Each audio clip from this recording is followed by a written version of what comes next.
الله أكبر الله أكبر. أعوذ بالله من الشيطان الرجيم. بسم الله الرحمن الرحيم.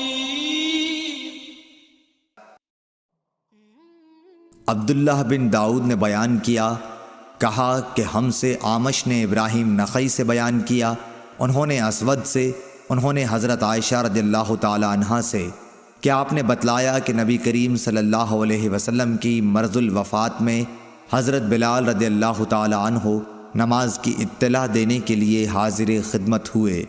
آپ نے فرمایا کہ ابو بکر سے نماز پڑھانے کے لیے کہو۔ میں نے عرض کی کہ ابو بکر کچے دل کے آدمی ہیں، اگر آپ کی جگہ کھڑے ہوں گے تو رو دیں گے اور قرأت نہ کر سکیں گے۔ آپ نے پھر فرمایا کہ ابو بکر سے کہو وہ نماز پڑھائیں۔ میں نے وہی عذر پھر دہرایا، پھر آپ نے تیسری یا چوتھی مرتبہ فرمایا کہ تم لوگ تو بالکل صواحب یوسف کی طرح ہو، ابو بکر سے کہو کہ وہ نماز پڑھائیں۔ خیر، ابو بکر رضی اللہ تعالیٰ عنہ نے نماز شروع کرا دی۔ پھر نبی کریم صلی اللہ علیہ وسلم اپنا مزاج ذرا ہلکا پا کر دو آدمیوں کا سہارا لیے ہوئے باہر تشریف لائے۔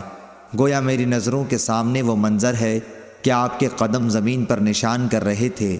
ابو بکر آپ کو دیکھ کر پیچھے ہٹنے لگے، لیکن آپ نے اشارے سے انہیں نماز پڑھانے کے لیے کہا۔ ابو بکر پیچھے ہٹ گئے اور نبی کریم صلی اللہ علیہ وسلم ان کے بازو میں بیٹھے۔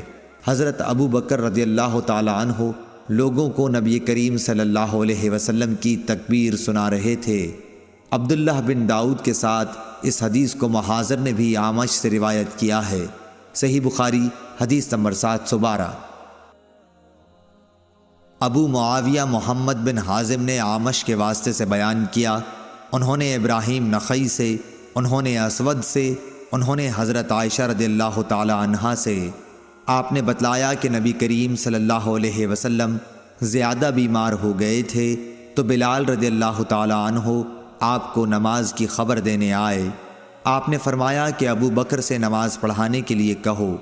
میں نے کہا یا رسول اللہ، ابو بکر ایک نرم دل آدمی ہیں اور جب وہ آپ کی جگہ کھڑے ہوں گے لوگوں کو شدت گریہ کی وجہ سے آواز نہیں سنا سکیں گے، اس لیے اگر آپ عمر رضی اللہ تعالی عنہ سے کہتے تو بہتر تھا۔ آپ نے فرمایا کہ ابو بکر سے نماز پڑھانے کے لیے کہو۔ پھر میں نے حفصہ رضی اللہ تعالی عنہا سے کہا تم کہو کہ ابو بکر نرم دل کے آدمی ہیں اور اگر آپ کی جگہ کھڑے ہوئے تو لوگوں کو اپنی آواز نہیں سنا سکیں گے، اس لیے اگر عمر سے کہیں تو بہتر ہوگا۔ اس پر آپ نے فرمایا کہ تم لوگ صواحب یوسف سے کم نہیں ہو، ابو بکر سے کہو کہ نماز پڑھائیں۔ جب ابو بکر رضی اللہ تعالی عنہ نماز پڑھانے لگے تو آن حضور صلی اللہ علیہ وسلم نے اپنے مرض میں کچھ ہلکا پن محسوس فرمایا اور دو آدمیوں کا سہارا لے کر کھڑے ہو گئے۔ آپ کے پاؤں زمین پر نشان کر رہے تھے۔ اس طرح چل کر آپ مسجد میں داخل ہوئے۔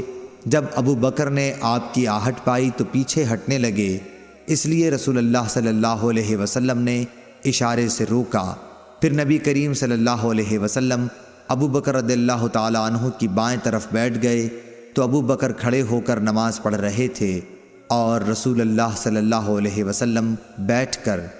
ابو بکر رضی اللہ تعالی عنہ رسول اللہ صلی اللہ علیہ وسلم کی اقتداء کر رہے تھے اور لوگ ابو بکر رضی اللہ تعالی عنہ کی اقتداء۔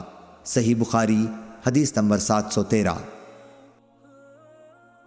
ابو ہریرہ رضی اللہ تعالی عنہ سے روایت ہے کہ رسول اللہ صلی اللہ علیہ وسلم نے ظہر کی نماز میں 2 رکعت پڑھ کر نماز ختم کر دی تو آپ سے ذوالیدین نے کہا کہ یا رسول اللہ، کیا نماز کم ہو گئی ہے یا آپ بھول گئے ہیں؟ اس پر آپ صلی اللہ علیہ وسلم نے اور لوگوں کی طرف دیکھ کر پوچھا ذوالیدین صحیح کہتے ہیں؟ لوگوں نے کہا ہاں۔ پھر آپ اٹھے اور دوسری رکعتیں بھی پڑھیں، پھر سلام پھیرا، پھر تکبیر کہی اور سجدہ کیا، پہلے کی طرح یا اس سے بھی کچھ لمبا سجدہ۔ صحیح بخاری حدیث نمبر 714۔ حضرت ابو ہریرہ رضی اللہ تعالی عنہ سے روایت ہے آپ نے بتلایا کہ نبی صلی اللہ علیہ وسلم نے ایک مرتبہ ظہر کی صرف 2 ہی رکعتیں پڑھیں اور بھول سے سلام پھیر دیا۔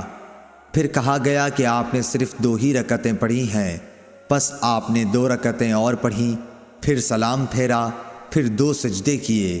صحیح بخاری حدیث نمبر